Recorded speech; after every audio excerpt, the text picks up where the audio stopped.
दंडवत का घालतोय तर 20व्या शतकातली लोक 21व्या शतकामध्ये एकत्र आले आणि तुमची जेव्हा 10वी झाली होती तेव्हा माझा जन्म झाला होता. त्यामुळे आपल्या सर्वांना मी दंडवत घालतोय. माझा 1975चा जन्म आणि आपलं 10वी 1975ला आपण पार केली होती. त्यामुळे आपल्या सर्वांना मनपूर्वक दंडवत घालतो. आजच्या कार्यक्रमासाठी असलेले आपल्या सर्वांची गुरुवर्य श्री ग बा कुलकर्णी सर, त्याचबरोबर माझे गुरुवर्य या साखर उद्योगातले श्री देशपांडे साहेब, Anand Kulkarni sir, Abhyankar sir, Mohan Bhagat sir, पाचार्य आमचे मित्र श्री बनसोडे सर, आणि खरंच त्यांच्या निवेदनामध्ये खासियत आहे, म्हणजे प्रत्येक विषयाला व्यवस्थितपणे मांडणं आणि ते त्या मुद्द्यावर येणं हे त्यांनी आता दाखवलं. ते आपल्या सगळ्यांच्या सुप्रसिद्ध निवेदिका सौ विनया देसाई, आपण सर्वच मान्यवर खऱ्या अर्थानं 65च्या 60च्या आसपास असताना आपण एवढ्या मोठ्या संख्येनं आला. थोडं मी पाठीमागे घेतलं बरं वाटतं म्हणून.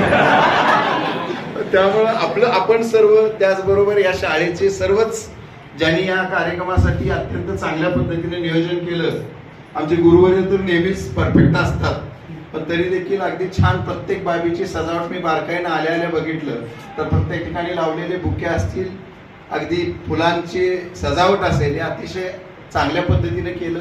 त्याचबरोबर पत्रकार संघाच्या अध्यक्ष मित्र आमचे साठे साहेब, सर्वच बेटी असतील, आमचे केसकर मामा असतील, आमचे नाईक नवरे सर असतील, सर्वच हे सगळ्यांची कुणाची नावं राहिली तर समजून घ्या थोडंसं. शाळेमध्ये आलं की थोडंसं शाळेची एक भावना वेगळी निर्माण होती आणि आज ते प्रकर्षानं मला जाणवलं की शाळा काय असते. आणि तुम्ही विद्यार्थी म्हणून या शाळेमध्ये येताना आज जी तुमची भावना होती ती मी एका 2 कवितेच्या माध्यमातून आपल्यासमोर मांडणार आहे. कारण थोडंसं वेगळं पण मला आज जाणवलं, कारण मी आजपर्यंत बघितलं की 30-35 वर्षापर्यंतचे ग्रुप एकत्रित आल्यात, पण 50 वर्षानंतर एवढा मोठा ग्रुप एकत्रित येतो हे तुमच्यासाठी खऱ्या अर्थाने टाळ्या झाल्या. कारण अगदी प्रत्येकाला संसार आहे, प्रत्येकाला घरदार आहेत, मुलं बाळ आहेत, नातवंड आहेत, काही जणांची नातवंड इथं आलेली आहेत. तर अशा स्टेजमध्ये पण आपण इथं येत आहे हे खरंच फार मोठी भाग्याची घटना आहे.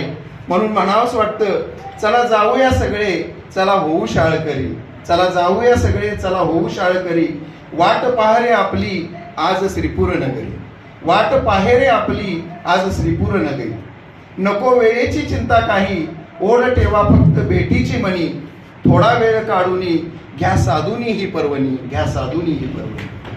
किती सरले दिवस